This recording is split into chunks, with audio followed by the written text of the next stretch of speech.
Kyagulanyi Ssentamu Mitembo Nantuma ntemeteme Uganda empya nga bwe bifaanana ebeemu abeesibi manyiza Robert Greene yantegula Robert Greene ogwe nayimbako Robert Greene yawandiika ekitabo kiyitibwa The 48 Laws of Power but the 9th law tells you or advises you that win through your actions, never through argument.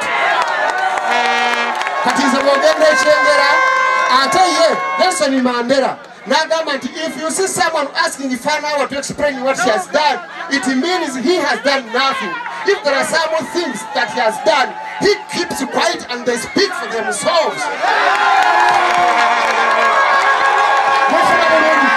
Nti bw'olaba omuntu asabayo essaawa nnyonnyole byakoze biba tebiriiwo bwe bibaawo osirika ne byeyogerera kati nze bw'ogenda ekyengera bakulaga nti nagoba ekibbata bakulaga nti nzimbi administration block erina offices 100 bakulaga nti nga byebitaala mu byalo abakyala beeyogera bempadde entandikwa nalobinga wifi 2 intaneti yabwerera ekyengera wifi yes nga ndi ku kafa akatono ak'obwa mmeeya musindike mu parliament mbe na access robinga mawanga g'ebweru mulabera munasigalanga bwe muli walukagamba ki bw'oba totegedde bulungi walukagga ogamba nti yayimba bakowu olagamba nti ndonge yayimba amanya ga kabaka olagamba nti nayimba yayimba palamenti yaffe olagamba nayimba yayimba alipoota olonye nayimba yayimba ssentebe w'ekizinga nonye yayimba kogikwatako nonye yayimba ekimala ezo zonna nyimba za nkyukakyuka nonye yayimba Uganda esaana kuvira zonna zaki za nkyukakyuka yenze yekka omuyimbi mu Uganda eyatandika ne Robert Kyagulanyi Ssentamu 2017 ayise mu kukemebwa ne baleeta ssente Peace for All ezabiki yagaana nagamba ndi Kyagulanyi ndimusigalako omuntu omu namanya nti bonna bagenda nesigalawo 20. Ladies and gentlemen, I'm called Sam Matthias Mulumba Walukagga. Currently, I'm mayor of Kyengera Town Council, but I've been duly and successfully nominated as a member of parliament who's going to represent the people of Busiro East constituency. I thank the Electoral Commission for the work that they have done diligently. I thank my party, National Unity Platform, for entrusting me. I thank the ground where the team went and tried to ask to look for the best candidate. I thank them very much for also entrusting me. What I can say is that I'm going to represent the people of Busiro East constituency very, very well.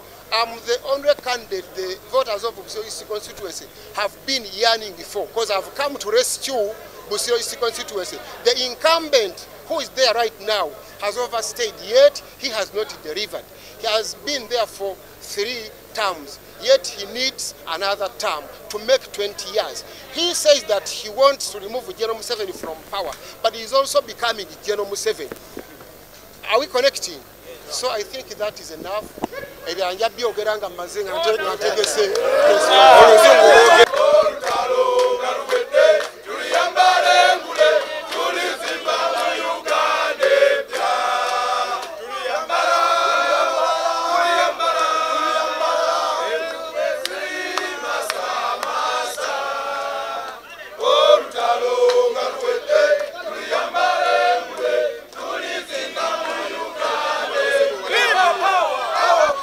Busiro East mwe muli Naggalabi batikira Ssaabasajja Kabaka wa Buganda. Busiro East mwe muli ennyumba Nakibuuka. Busiro East mwe muli ekkomera lya Ssekabaka Kalema. Era Busiro East mwe muli akabira mu bakola endagaano ey'olwenda. Ndi musiime wa Ssaabasajja Kabaka wa Buganda, neebaza akakiiko k'okulonda olw'okunsunsula obulungi. Bakoze omulimu gwabwe bulungi nnyo ne tubeera nga kati ndi candidate awedde emirimu. Noze ebigambo bingi mubadde mu biulaba mukiraba bulungi nnyo ne stamp bagikonyeeko. Ebigambo bingi mubadde mubiwulira nga mubiwulira oli ne boogera biri tosaanidde tewasoma tewakola ki. Nze omusajja ndi ku St. Lawrence University nkola BAPA oba Bachelor of Public Administration and Management. Ndi ku 3rd year semester 1. era very soon ngenda kubeera nga nkola ki nga ntikkirwa katasobola kugamba muntu ali ku level eyo almost amaze degree nti ate teyakola ki teyasoma manyi nayingidde wano mu ngeri ya roba style abasinga tebandabye abamawulire tebandabye ne bakyali bange tebakoze eki tebandabye nembeera munda eyo kubanga saayagadde era abamu ne batandika okugamba bane mutuwulirizeko baganda bange abamu ne batuuka n'okugamba waliwo n'omunamawulire ambuuza nti batugambye nti obadde otidde nti ebitabo tebikola ki tebiwera so neŋŋamba nti kati ebyo bye tuwulira ffe bulijjo buli kaseera nanga ate abimbuuza mu nnamawulire naye neebaza Katonda era neebaza ne Electoral Commission olw'omulimu gwabwe neebaza National Unity Platform olw'okunteekamu obwesige EMC n'ensunsula President wange Robert Kyagulanyi Ssentamu n'olukiiko lwe lwonna neebaza nnyo ground kubanga abantu bagenda ku ground ne babuuza ddala mbutuufu nti ani asaana ng'ogenda okulaba zaalinga opinion polls nga babuuza abantu 8 nfunako obululu nga kumpi 78 nga basigadde bafuna bumeka 2 sirimu bwomu mu race tulimu bangi ne bannange era weebali naye nsuubiza bannayuganda nti nsuubiza bannayuganda ne bannabusiro East mwenna nti ngenda bakiikirira bulungi nnyo ensonga eziruma Busiro East nzimanyi bulungi nnyo nga ne mu parliament ze ngenda okubakiikirira so ndowooza ebigambo byange ebyo biyinza okuba nga bimala mbateekamu obwesige mbasaba nti nno nga tutandise akalulu ka campaigns officially era kuza omwezi 10 omwezi ogujja nja kuba mbabuulira nja kuba bwennaava wano nja kutegeka olukiiko ndabe manifesto yange kati sofa nkyatambulira ku ya pulezidenti wange ey'ensonga 11 ze nakubyemu n'oluyimba nti Uganda empya ze nkyatambulirako ku lw'eggwanga lyonna naye ku lwa Busiro East specifically nange nina manifesto eyange gyenja obbabuulira nja kutuuza olukiiko lw'abannamawulire mubeere nga muzimanya bano bameeya bange bengenda okutambula nabo okuva ne bakansalazi omukyalo ono yenna Kitende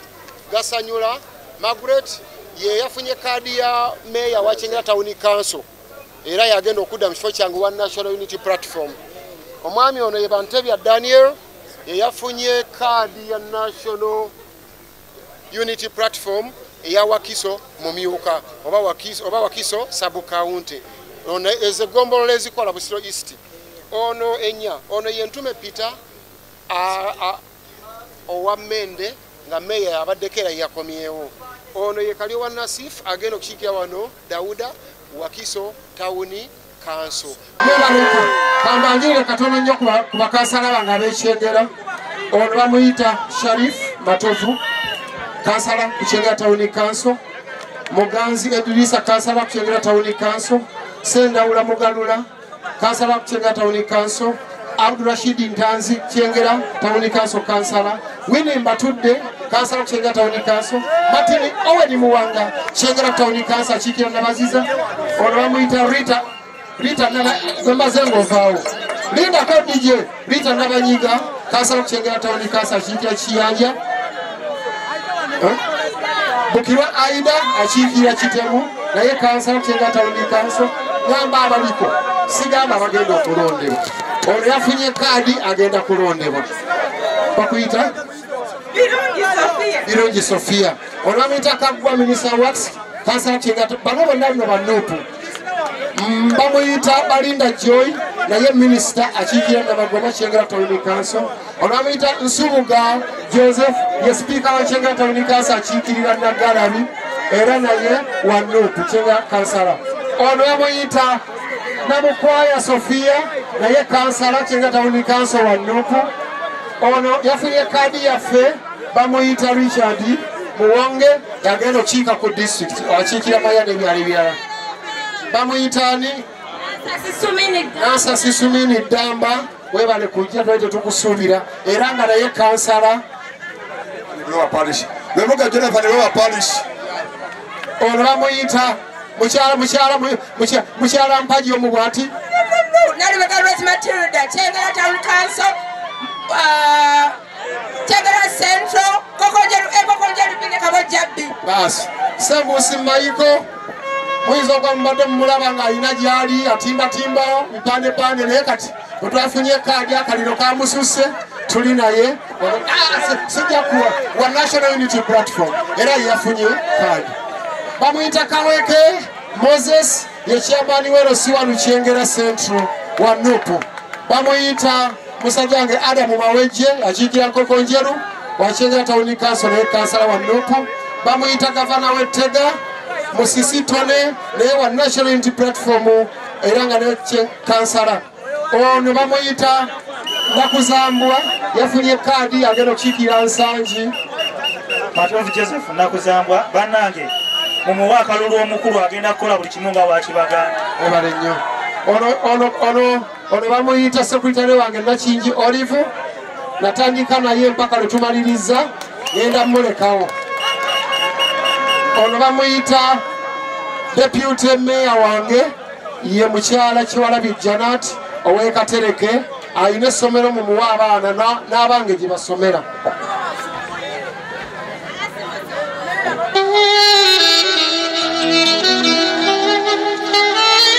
Ono bamuyita mukyala Prosi Nanteza naye yafunye ye mukyala w'abavubuka owa Kyengera Town Council yafunye kaadi yaffe agenda tuwangulira. Matovu Ishaka Namulanda Saka Yankuuma Emaya ye kansala waayo ate era yafunye kaadi musajja mulungi nnyo. Ono bamuyita Kyaze Emmanuel akubye kooti ya Mutawaana kansala ku disitulikiti ow'e Nabbingo era yazeemu n'agifuna ate agenda galuga. Omwana ono bamuyita Nsubuga Charles naye kansala wa Nupu Kyengera Town Council. Ono bamuyita Namugera Shafik kansala wa National Unity Platform Nakasozi Buddo yonna. Ono bamuyita Idi Kyagulanyi mumukubire omuga ye Kyagulanyi ate yewe ekiteeso yabba ekiteeso okwesimbawo Kyengera Town Council nga meya. Ngera ekiteeso ky'okwesimbawo mu Parliament bwe kyava emmende oyo ntume ne bawandiika ebbaluwa ne bagiwa ku kitebe bagamba nanga n'ekitebe ffe tetulina mubaka tuli bamulekwa mutuwe omubaka gwe bayita Walukagga ajja kutuwanguza kyava mmende eno nange nenzikiriza ate era tugenda kutambula bulungi nnyo. Ono muganda wange wakasimba Buyondo Abudala Kokonje Rubi yafunye kaadi. Mwebale nnyo mwebali ddala. Wa district bamuyita Lubwama musajja w'eri Ntebe ate musomesa teyafunye kaadi ya National Unity Platform yabadde agisaanira teyagifunye naye nga steppinga down n'agamba sigenda kujja. Abasajja nga bano mbakubira engalo ez'amaanyi. Ttaano Wanji bw'omala okulonda President Robert Kyagulanyi Ssentamu ng'onoonya buli awali ambuleera wajja kubaawo Walukagga. Wanji